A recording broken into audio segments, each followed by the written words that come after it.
Hamas in America. You're being infiltrated by terrorists at the highest levels of our government and local government that want to bring down and destroy America. How did the terrorist organization infiltrate America? Who are their targets? How must we respond? Good evening and welcome to the Worldview Weekend Hour, Lesson 1, Part 1 in a series we're starting tonight, Hamas in America. You know, my friends, very few Americans are even aware that Hamas is in America. They might hear the news that Hamas is shooting rockets over into Israel, but they're not aware that Hamas is in America. Not only is Hamas in America, Hamas has infiltrated your local police departments, very likely. They've likely infiltrated, to some degree, your local sheriff department.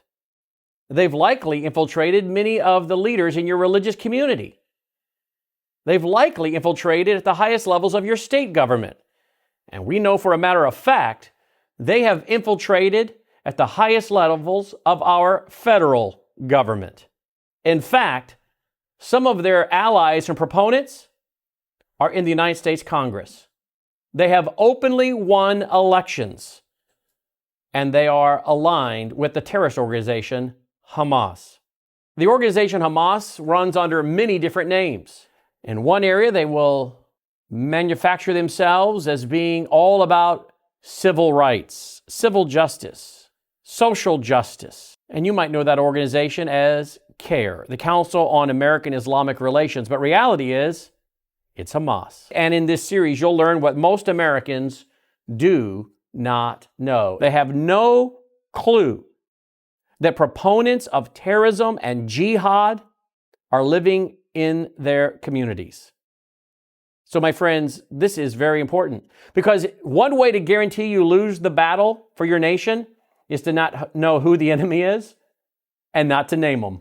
Well, my friends, that's one reason why this series is so important, so we can know who it is that's attempting to bring down America. We just finished a long series, 19 one-hour programs on brainwashing.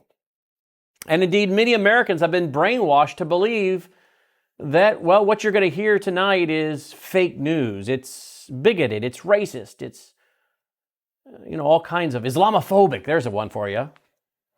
But reality is that's part of the brainwashing. And just as the communists know how to brainwash, as we saw in our 19-week series, the Islamists have learned how to brainwash. Another word for brainwashing, re-education, information operation, propaganda war, mind attack, mind war, mind siege. Indeed, folks, America is under siege at many levels. The Islamists would not be making the headway they are in America unless they were being given access to the highest levels of our government by the Marxists, the cultural Marxists, the media. So should we be shocked that the Islamists are using the same tactics as the Marxists, including propaganda, information operation, brainwashing? Because after all, as you'll see in this series, the Islamists have learned so much of what they do from the Marxist, from the communist. So begins our series, Hamas in America, Part 1. Look at this headline. This is written by an excellent writer, Daniel Pipes. Notice the article. It's 2005, May 3rd, 2005, and the headline is Hamas versus America.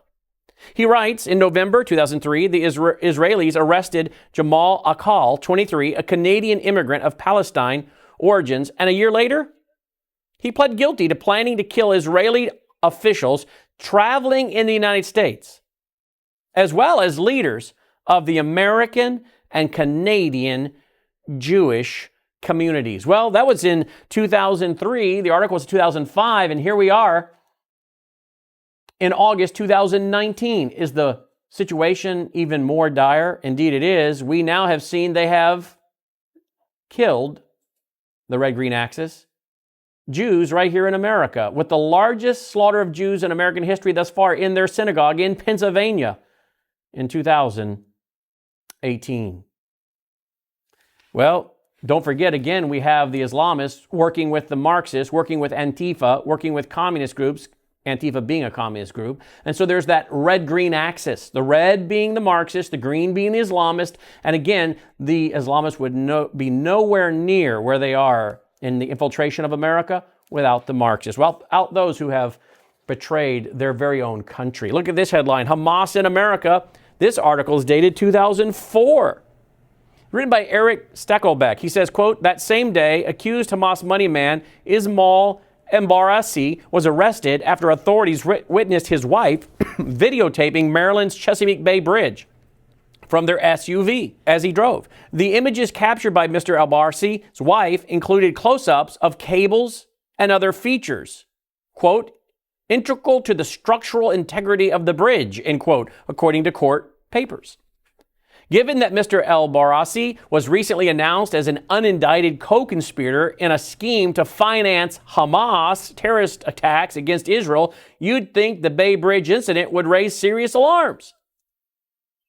Indeed, if an American-based al-Qaeda operative was charged with a comparable offense, the press coverage would no doubt be incessant. As it was, news of Mr. El-Barassi's arrest made headlines for a day or two and then all but disappeared.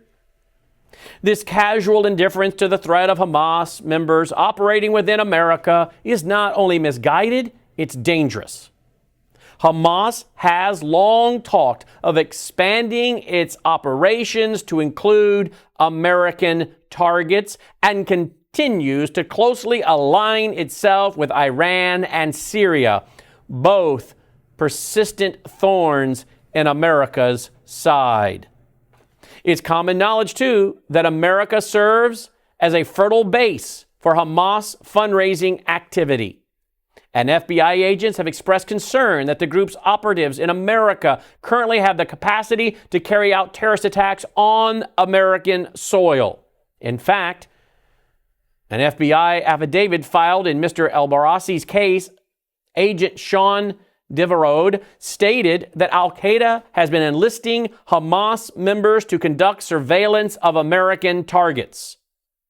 But these revelations should surprise no one, given Hamas's history of animosity toward America. Well, my friends, this article, again, was back in 2004. And some of you may know exactly what he's talking about when he talks about this couple that was videotaping the integral structure of the Chesapeake Bay Bridge. Some of you may know exactly where I'm going with this, because guess what happened? Guess what happened after they were seen doing that? They were pulled over. And there was some kind of a warrant for Mr. El-Barassi. And so the FBI got a search warrant, and they went to his Northern Virginia home. And guess what they found in a sub-basement in his Northern Virginia home? They found some 80 banker boxes. And in those banker boxes, they found what we now know today as the Muslim Brotherhood Explanatorium. Yes, the Muslim Brotherhood Explanatorium, a document not discovered until 2004, but written in the early 1990s. And what did it say? It said the following, quote, the process of settlement is a civilization jihadist process with all the word means. The Muslim Brotherhood must understand that their work in America is a kind of grand jihad in eliminating and destroying the Western civilization from within and sabotaging its miserable house by their hands, the hands of the believers.